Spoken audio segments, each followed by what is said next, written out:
All right, good afternoon or evening, wherever you are. We are continuing the Dvar Malchus of Parshas Ve'era. Just to refresh from last week was the first class. This week will be the second class. And Belz Hashem next week Parshas Ve'era will be part 3, and we'll conclude it. It's very, very, very essential, important ideas. Okay, so the discussion over here is regards to Parshas Ve'era, next week's Parsha. It talks about the differences between Hashem's revelation to our forefathers, Avram, Yitzchak, and Yaakov, and his revelation to the Jewish people. Hashem is kind of answering Moshe why, as Chassidus understands it, Hashem was giving not just an answer, Hashem was explaining the entire suffering of the Jewish people. Just 1 second here. This is being a little too low. Okay. So Hashem was explaining the suffering of the Jewish people, the whole exile, and he was saying that he's about to reveal something majestic, something magnificent that has never been revealed before. Because as great as the revelation was to our forefathers, to Avram, Yitzchak, and Yaakov, that's considered an insignificant revelation to the revelation of godliness that was going to be given by the Torah, the Yud-Kei Vav-Kei. And that is the reason why we had to endure what we had endured, the entire exile. It was all to purify the vessel, or to expand us, to be able to be the world, ourselves and the world, to be able to be ready for the greatest revelation, that's the giving of the Torah.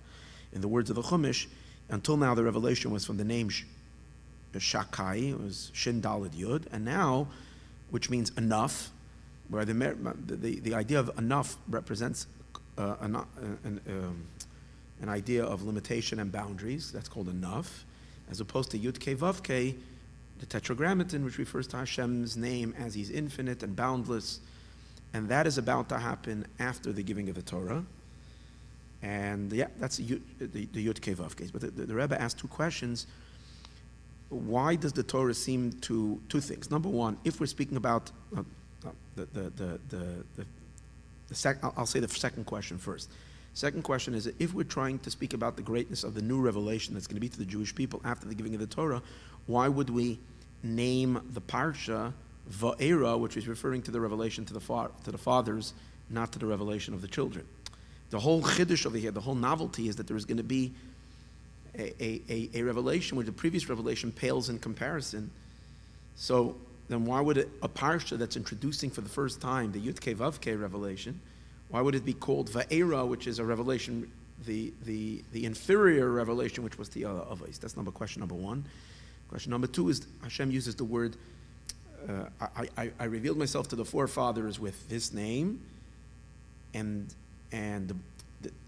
Lochein, therefore, tell the Jewish people, Ani Hashem. Now, the word Lochein doesn't seem to be the right word, because it should have been more a word that represents in contrast. In contrast to what I've been revealing before, which is considered much lower, now I want to reveal to you something much higher. That would have been another word. But if you hear it uses the word Lochein, which means therefore. Therefore means because I revealed myself to them earlier with the name Kel Shakai, therefore I am revealing now Havaya, which would mean that there's a continuation. When the whole idea is that there's no continuation, this is on a whole different level.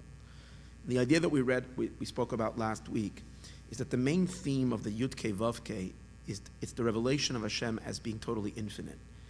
And the symptoms, if we can say, the consequences of an infinite light is that it doesn't have any boundaries, and as a result of that, it can be revealed even down here below. And that's what we see in the Torah that we have post-Matan Torah, the Torah that we have today, is that we can connect to God in a very physical action. We can draw Hashem down all the way into the concrete, into the physical, which is something that was totally impossible to our forefathers. As great as they were, they can only connect to Hashem through a transcendental experience, through meditation, through them entering into a spiritual world, and that's where they connected. They could not connect the physical, earthy, to godliness. And that's based on a medrash. The medrash says there was a mechitza, a boundary, a gzeira, that separated the upper from the lower until the giving of the Torah. By Matan Torah, Hashem removed that mechitza. So from the medrash, we know only what happened, that godliness can come down, even down here. So from the medrash, we would say the same thing that was taking place in heaven before Matan Torah, now that the Torah was given, that very same revelation finally reached earth. But what we are saying now is that that's much deeper than that. It's not the same revelation that reached heaven as reaching her earth. The fact that it's coming down to earth is an indication that it's not the same revelation. That Hashem is now revealing a much deeper side of himself.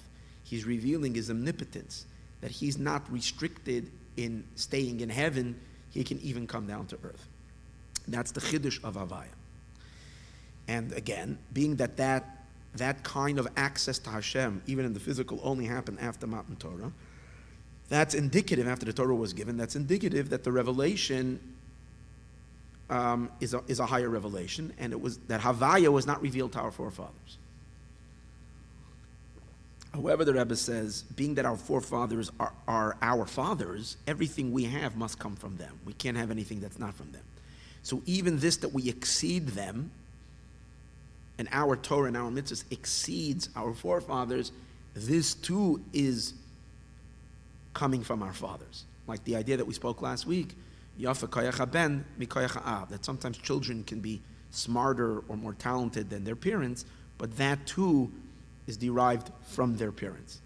It's just that by the parents it wasn't revealed, but it's inherently there. Same is, it has to be that inherently the revelations of after the giving of the Torah are there already by our fathers, yet albeit in a concealed, hidden state. And where do we see that? B'pashtus. The Rebbe says because the hachana for Matan Torah, the preparation for the giving of the Torah, began with our forefathers. Like we know that the first mitzvah that actually did permeate the physical was the mitzvah of bris milah. And that's when God actually said, Ani kel shakai. Ani kel shakai was by the bris milah. And what happened by the bris milah? By the bris milah, something physical became holy. Like we see with the story of Eliezer, that the physical milah had kedusha. So therefore, already, this barrier that needed to be broken between the upper and the lower realms was already broken by Avram. So then why do we make a big deal about the giving of the Torah? It happened already before. The breakthrough happened already before. So the Rebbe explains, and this is the whole idea. Which part of the world became holy? The highest tip of this world became holy. What's that? Avram Avinu's body. Avram Avinu is he had a physical body, but after everything it's a sublime body. It's a body that Avram Avinu, that hosted Avram's neshama. By the time Avram had his bris milah for 99 years, you can imagine how refined that body became. That body was not involved and engaged in body activities for 99 years of all its time. Avram Avinu was dedicated totally to God, so his body became so incredibly elevated, and therefore his body is like the highest physical thing you can say. So therefore it on the one hand we will say that Hashem broke the barrier because he came into the physical. Something you can actually the physical body of Avram Avinu is now facilitating the Eibishter, God. It's not just holiness, it's God being now contained in the physical body. But on the other hand, being that it did not spread throughout the entire world, because even after Avram's bris milah, if you tried to do another mitzvah, not only you, but if Avram Avinu tried to do another mitzvah in the physical materials of the world, he was not able to blast through the klipa, the dense material physicality of the world, and make it holy. He wasn't able to do that even after his bris milah. It was only regarding his bris milah. So therefore, it's a sign that power has not really revealed itself. So again, what do we see? You have it in potential, but not yet in revelation. Can't say it didn't exist yet, because then Avram Avinu would not be able to bring the Kedusha down on the physical. On the other hand, you can't say it's fully revealed, because if it had been fully revealed, it would have been all over the world. The fact that it can only be by Avram's bris milah is a sign that, and only Avram Avinu's body is a sign that it's not fully actualized and revealed.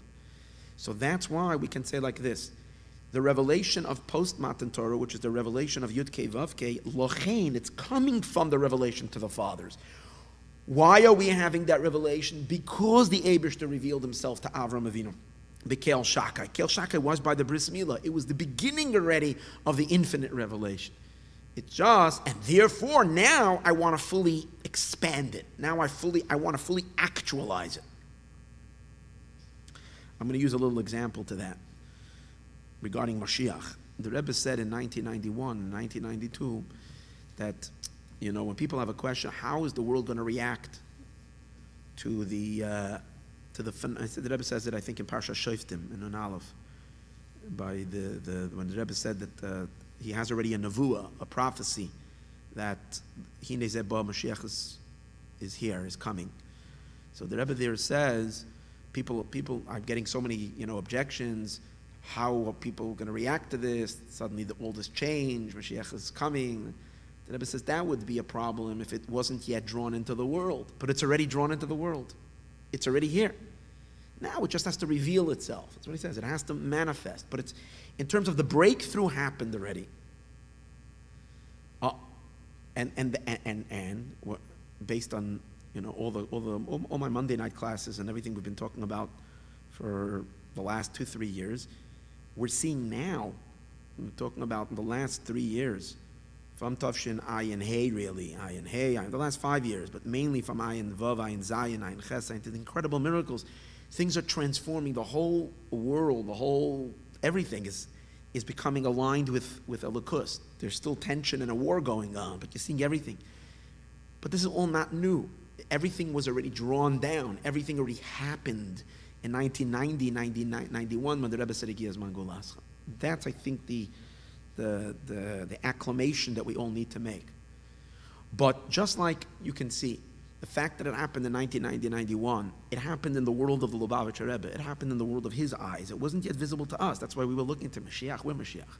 Okay, you saw the communist regime fall, and we saw the war in Iraq, but everything else seemed to be so dark and so non-compliant with Kedusha. Now it's beginning to wow us, all the transformations that are happening. So this would be similar to what the Eibishter is talking about.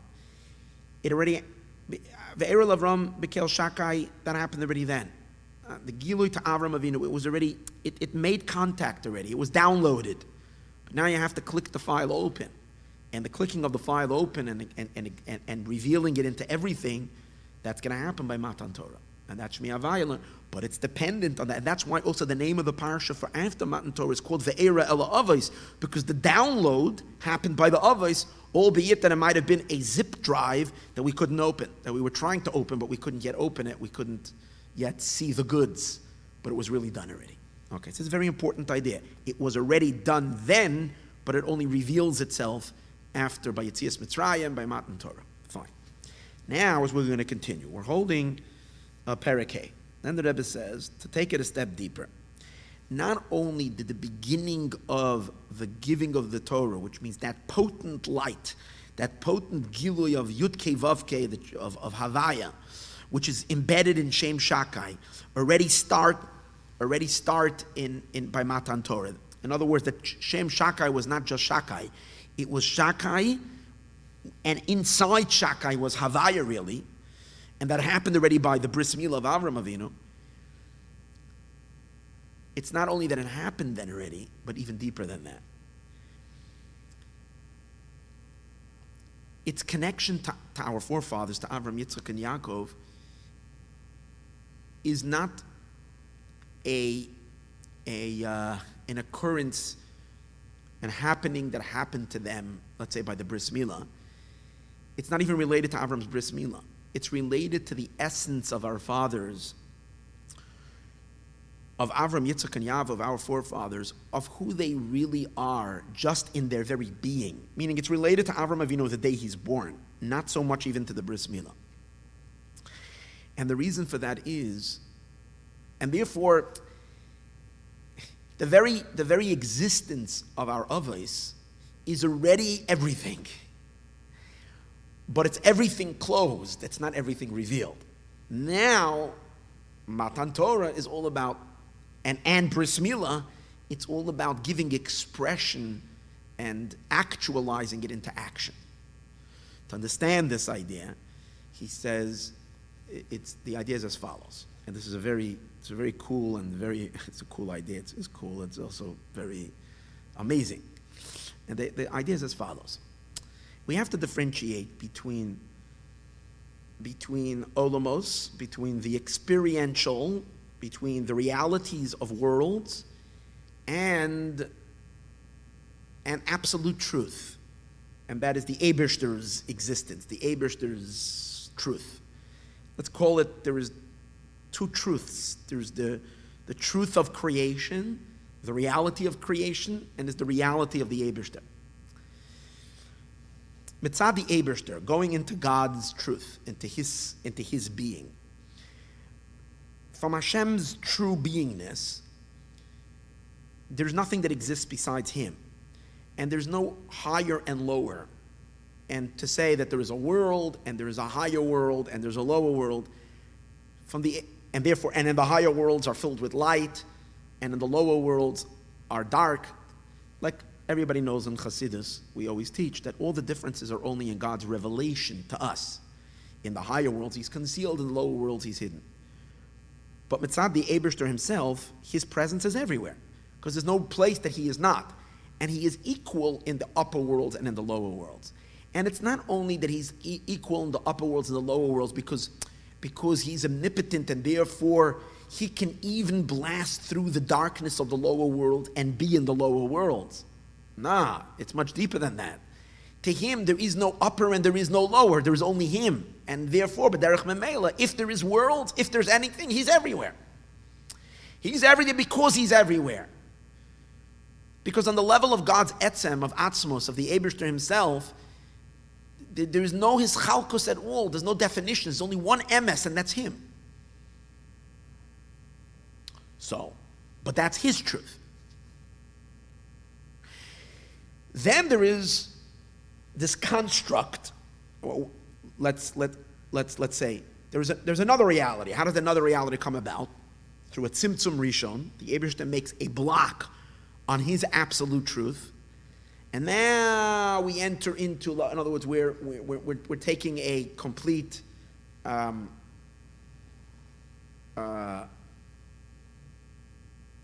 don't know what would be the right word. We're moving. A whole paradigm. I don't think paradigm shift is strong enough. A whole quantum leap into a whole different reality. And that is because the Eibishter blocks his emes, his absoluteness. And now we've created this whole, the space of the worlds. An existence, so to speak, where there is existence. In that existence, you have higher realms and higher worlds that are bathing in God's light, feel Hashem, feel source. And then there is lower places that don't feel source and only feel themselves until you get to the lowest world, which is the Gashmiistic world, which is incapable of feeling source. It's so stuck up with itself. It's so dense that it only feels itself.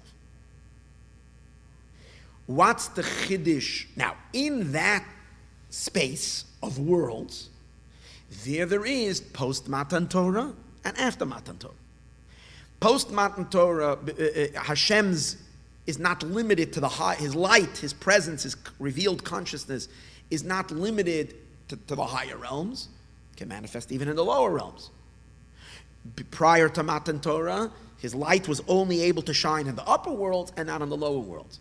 But even before Matan Torah, God is equally himself, if you're going outside of this experience of worlds, going into the Eibishter himself, he's equally everywhere, up there and below. Now, the real koyach that there is, that the Eibishter that physicality and the lower world should become holy, is not on an external level. It's because Hashem's omnipotent power, Hashem has a koyach bli gevul, and he can shine his light even not be limited by revealing himself only in the upper. He can reveal himself even in the lower. But that's not the emes of it. That's not the real truth of it. That's already also living in the world, that there is in the concept of worlds. And over there, you're introducing Hashem's infinite light. It's still dealing with the world of light. The real power for the evening out of the upper and the lower lies in something so much deeper, and that is because there's absolute truth where God is, equal up and that's called the koyach of Atzmus himself, of the Eibishter himself. And when Atzmus makes itself, let's put it this way, when we're tapping Atzmus, when we're tuning into Atzmus, which happens by the giving of the Torah, where Atzmus is being I don't want to say expressed, is participating, if you can say,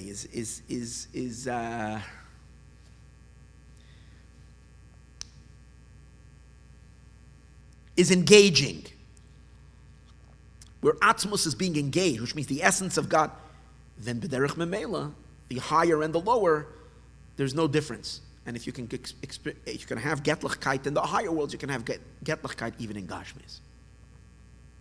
So that's the real secret of the chibur of Elyonim and Tachtonim that happens by Matan Torah, Gilui of Etzem.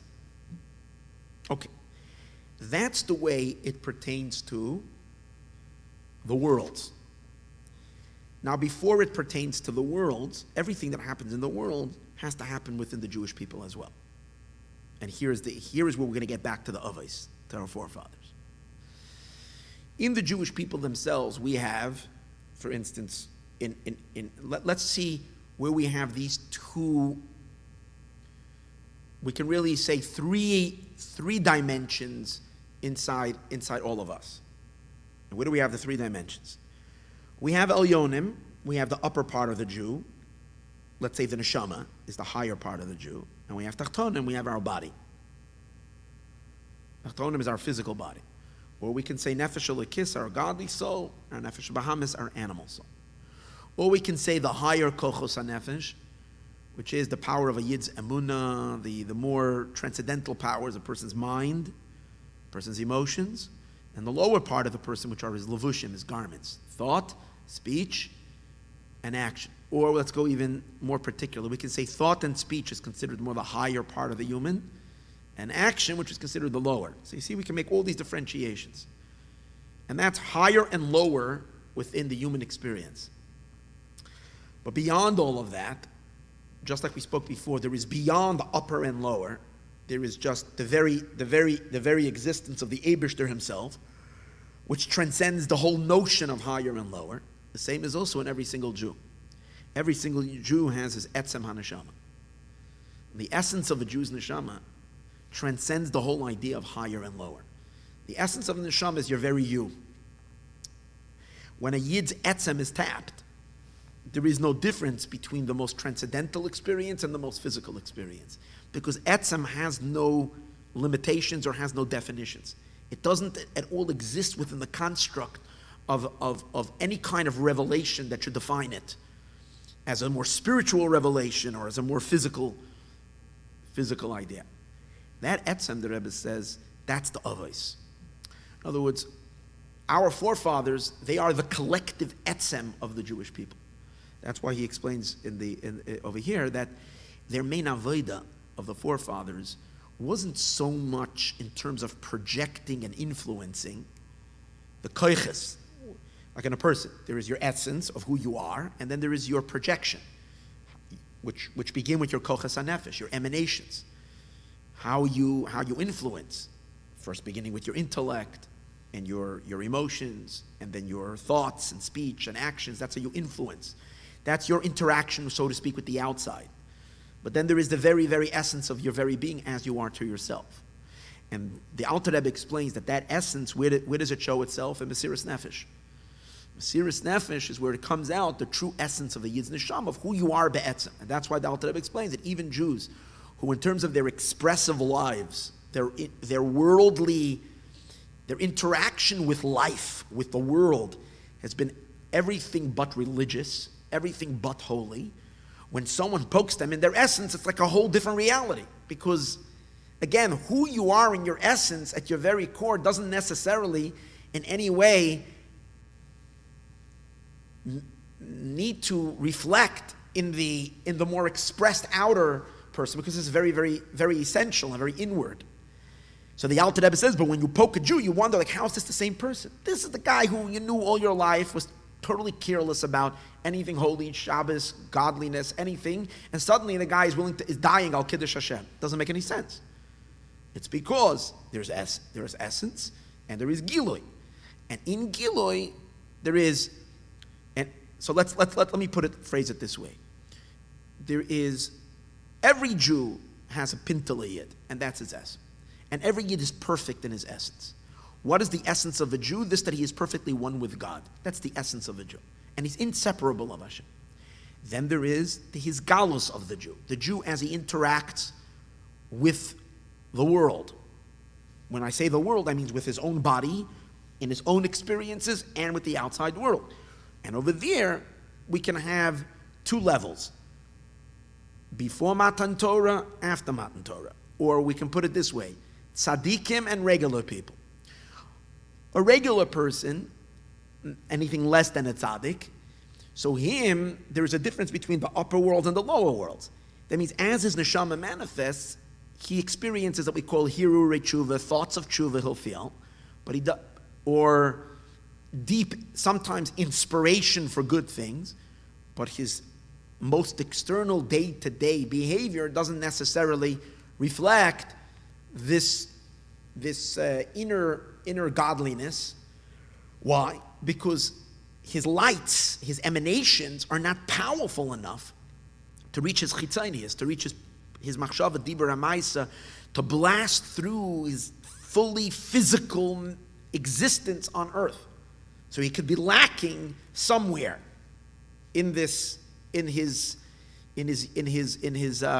projection of holiness and godliness. A tzaddik has what we call this idea of bli gvul light, and therefore nothing is a barrier by him. So therefore his elyonim, his higher lights, permeate even his tachtonim, even his lower parts, which are his body, his animal soul, his physical existence, and so on and so forth.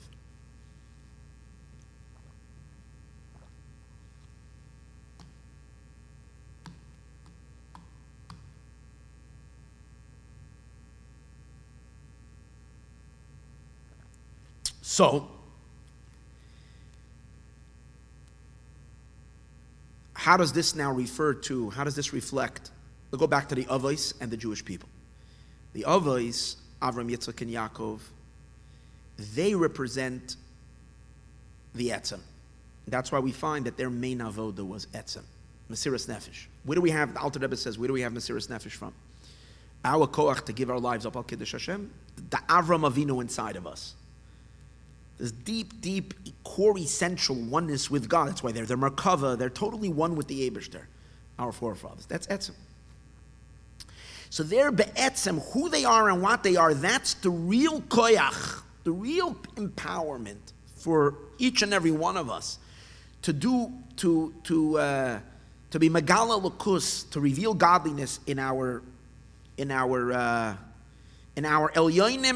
and not to have any chiluk between the Elyon and the Tachten, between the upper and the lower inside our lives, which means the post-Matan Torah experience, the evening out of our physical bodies with our neshama, or our thought, speech, and action, or should be holy and godly as the more transcendental parts of our being, is really rooted in the fact that we have an etzem on neshama, which is our avos, which is the real koyach. When we tap our etzem, when any one of us connect to the Avram, Yitzchak, and Yaakov inside of us, then there is no barriers, there's no division within our own lives between our upper and our lower. So it comes out like this. The entire Chiddush of Matan Torah, the novelty of the giving of the Torah, the great breakthrough that happened by Matan Torah is what? The breakthrough of Matan Torah is that the etzem the very essence of our Jewishness, which is connected to the essence of the Eibishter.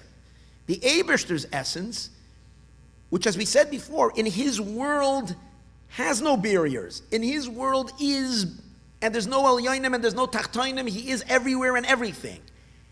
That should translate into our reality as well. In a world where there is Elyonim and Tachtonim and up and low, and over there too it should become even out Elyonim, which is needed. In order for that to happen, we need the Koyach HaEtzem. Which means that in us, it means we have to connect to our power of the Avos. But what comes out of that is an interesting thing. The Avos who were living pre-Matan Torah, they represent and personify this idea of Etzem Anashama, the essence of the soul. But this essence was not revealed outside of the essence. That's the idea. Inside where they are, this is who they are. But it's not nizgala outside of the essence, and therefore in the outer reality, the distinctions are there between upper and lower, so much so that in the world they had no koach to be able to bring godliness down into the lower realm. When Torah was given, the whole chiddush of Matan Torah is that now the etzem of the Eibishter is being engaged. That's the whole idea of Anochi. Matan Torah starts with Anochi. I am, which is the essence of God. And therefore we can even Elyonim and Tachton. And what's that etzem? That etzem is the Avos. So it's a strange thing. What's really what the Rebbe is really saying over here, what really is Matan Torah is the activation of the Avos, of who they are. Bringing the Avos out to their full power, to who they really are. And therefore the Rebbe says an interesting thing. By Avram Avinu, it's not just that they're the power. Until Avram, obviously it's a very deep concept, and I'm struggling a little bit to convey it. It's not just that until Avram Avinu was born, there was no his galos. That's number one. Number one is until Avos were in the world, there was no presence of the etzem of the Eibishter interacting with the world at all. Now, when I say there's no etzem, the etzem is everywhere, but it wasn't present in terms of pe'ula, in terms of action within the world. When Avram was born, our forefathers, that's etzem anashama, collected to the essence of the Eibishter. The etzem now became is made, if we can say, made its debut into creation. This that I spoke earlier, that there is two realities, and these two realities don't necessarily have to touch each other, because there's a big tzimtzum, harishon, that's blocking zone A from zone B from zone A. Zone A is encompassing everything, but to zone B, zone A doesn't exist at all. Now, the transplant of something from zone A into zone B happened when Avram, Yitzchak, and Yaakov were born. Their very existence is that tapping of the truths of zone A, but still in a locked state, just in an atzmiyastig state, not in a way that it begins its pe'ula in the world. Matan Torah is the beginning of its pe'ula, but its effect. But in truth,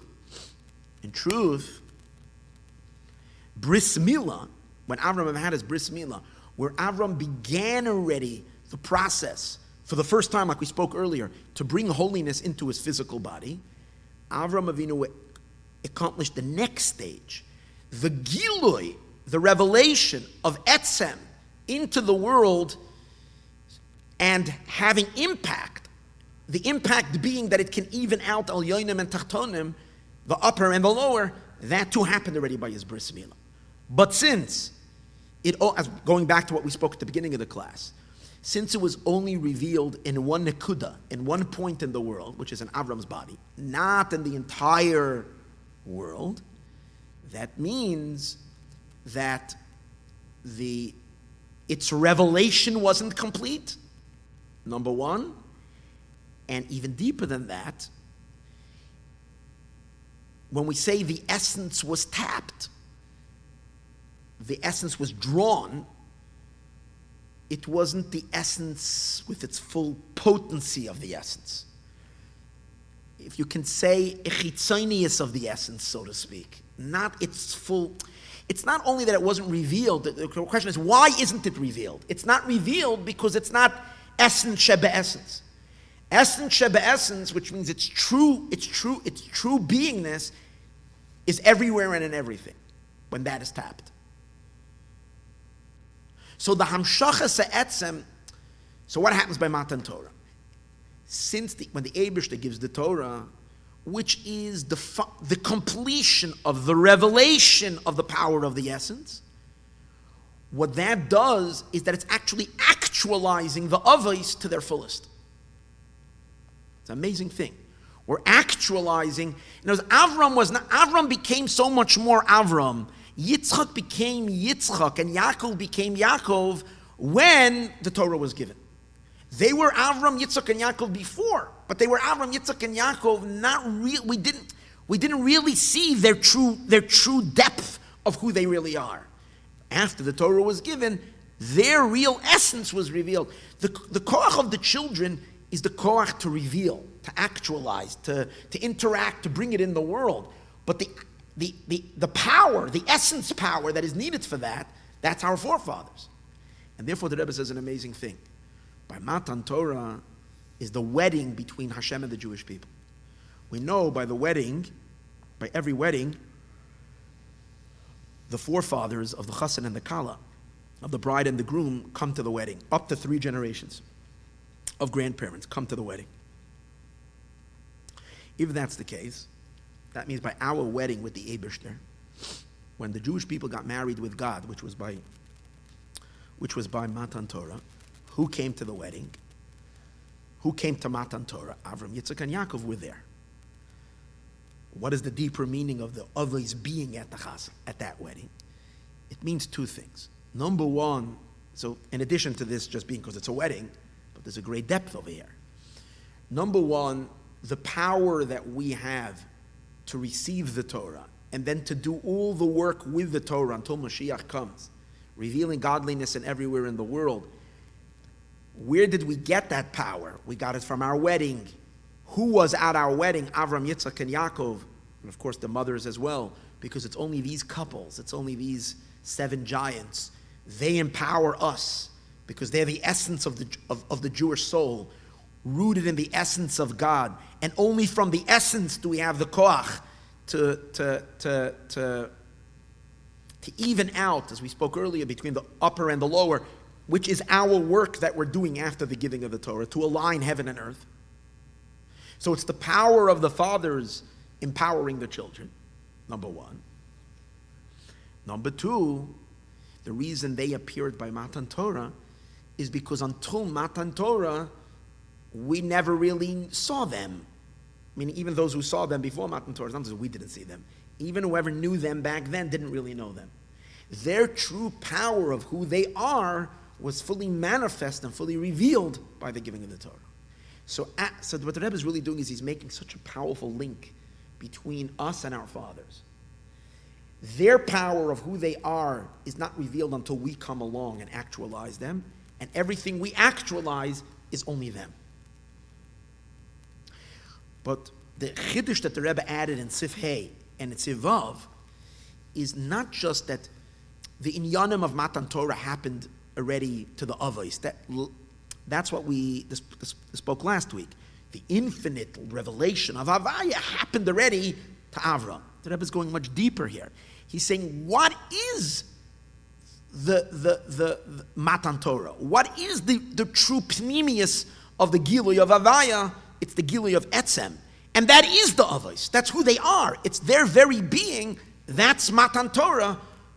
But while they were alive, who they were and what they were was not fully empowered. And therefore, what does it mean in our avoda? In our avoda, it means that even when we are serving God, post Matan Torah, where it's not so much about deep Mesiras Nefesh, it's more about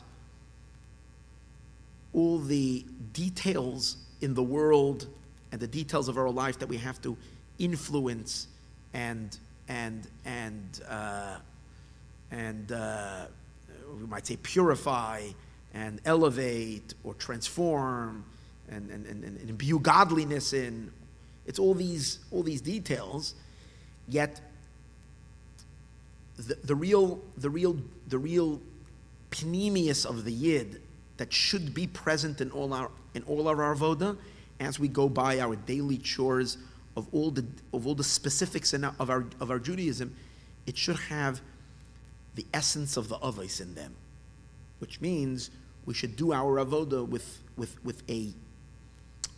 a hint, at least, with a flavor of Mesiras Nefesh, with a flavor of essence. It's possible that our avoda after Matan Torah is cut off on the avos. For example, it can be totally intellectual. Torah is intellectual. It doesn't have to have any essence, any Mesiras Nefesh, any transcendental energy to it. The Alter Rebbe teaches us in Tanya how a Yid can every day make choices in the most driest little seconds in their life, when you can tap this essence of your bond with God. That's how the Alter Rebbe says it. You should always remember. That's why we say Shema Yisroel every day. Remember your Ava Mesuteres. And the Alter Rebbe takes it so far that when you're feeling so ungodly, as much as your heart and your soul, your heart and your entire being is filled with temptation, desire to do something really bad and ugly, so you're very not in a godly state, at that moment you can introduce your essence and say, I'm a Jew who's willing to die for God, and so on. In other words, always getting back to the avos, always getting back. And by doing that, we're accomplishing something even greater than the avos. Because even though they were essence not interacting so much with the reality of worlds. They were essence in the inner world of essence. We take their power of essence and project, reveal, manifest that in the world. Okay. I know today was a very deep class, and I don't want to leave it just by this. I want to add Siv Zion. We'll do it very briefly, very geschmack. So now the Rebbe says, now he's going to ask a question. Here's the question. All of this was a discussion regarding pre-Matan Torah, post-Matan Torah. Before the Torah was given, after the Torah was given. But what does it have to do? Why are we studying this today? Today's days we're all living after Matan Torah. So why do we have to study today about the revelation of our forefathers that happened before the Torah was given? So we have to say that even the revelations of pre-Matan Torah is applicable to us. So where do we have in our lives a pre-Matan Torah experience that is applicable to us? So here he has something phenomenal. And he says the same idea of pre-Matan Torah and post-Matan Torah replays itself again in Jewish history. And that is pre-Mashiach and post-Mashiach. What is pre-Mashiach and post-Mashiach? How is that related to pre-Torah and post-Torah? Very simple. When Mashiach will come, we're going to have a very great Torah upgrade. We're going to have such a Torah upgrade that the previous Torah that we learned is almost considered pre-giving of the Torah. That's how great the Torah upgrade is. Torah Chadasha, new Torah, Me'iti Teitzi, is going to come out from Hashem. Comes out that in a sense, until Mashiach comes, it's all pre-Torah. In that sense, we are like the service of the forefathers, and the after Mashiach world is like the revelation of after the giving of the Torah. How can we say that the world now is like pre-Matan Torah, which pre-Matan Torah means a lack of the revelation of the essence? Remember, we're saying it's the essence is core there, and in a sense the avoda is more mitzad the essence, but in terms of revelation in the world, essence is not revealed. And only after the Torah is given is essence revealed. So where do we see that in after Mashiach comes? So the Rebbe says a very good, and I think I touched upon this last week, and that is as follows. Today's days, even though you can access God, mamish, in a physical action, when a Yid puts on tefillin today, he is literally bonding his heart with the Eibishter's heart, his brains with God's brains, and even though they're doing it in a physical mitzvah, or any mitzvah we do, when we do tzedakah, we are becoming one with God's infinite kindness. So we're in what? In a physical action that we're doing. But yet, it's not exhilarating. You don't feel the powerful suction that you're being absorbed in the infinite. You're being one with God. So God is basically everywhere and constantly in our religious observance and observant life. We're connecting to Him all the time in physical activities, but we're clueless to it. That's why we can do it, and at the same time be, answering a text, or, being totally mindless. That's because the revelation of God it's not revealed. It's present, but not revealed. We're tapping it, but we're not feeling it. The fact that we can tap it and not feel it means because it's not revealed. Why is it not revealed? Because the physical world can't handle it. Because it's too intense for the physical world, so it's not revealed. But the fact that the physical world can't handle it is also a restriction on the light. The fact that it must destroy the physical world if it would reveal itself means that the light somehow has a problem, has a limitation. If it's limited, it can't be the essence. Because if it would be the essence is not limited in anything. So even though we said after Matan Torah we're tapping the essence and it's revealed, it's not really revealed. Because had the essence fully been revealed, then it should be able to, then we should have not only godly access in the physical, we should have godly revelation in the physical. The fact that we don't have yet godly revelation, only after Mashiach comes, v'nigla k'vod Hashem, when the glory of God will be revealed, is a sign that that there's 3 stages in revelation of essence. Before the Torah is given, it's only in the inside, it's not at all in the outside. After the Torah is given, it's being the hamshachas ha'etzem. The essence is being drawn, and as a result of that, there's no more barriers between the upper and the lower, and we can connect to God even in low physical activities. We can connect to the Eibishter. But it's not the full hisgalus of the etzem, because it's not yet revealed. After Mashiach comes, it's going to be revealed. That will mean it's going to be the full revelation.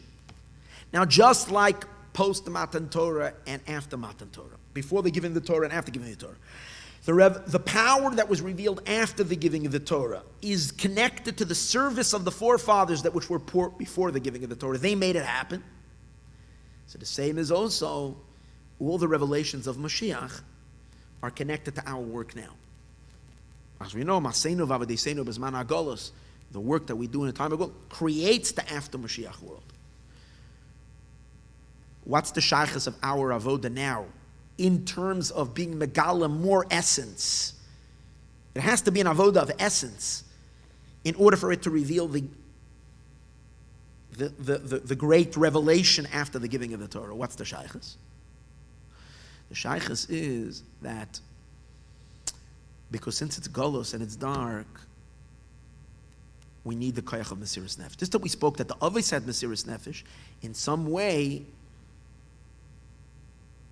we now as well have Mesiras Nefesh. Just to be Jews, we have to have Mesiras Nefesh in the times of darkness, of galus.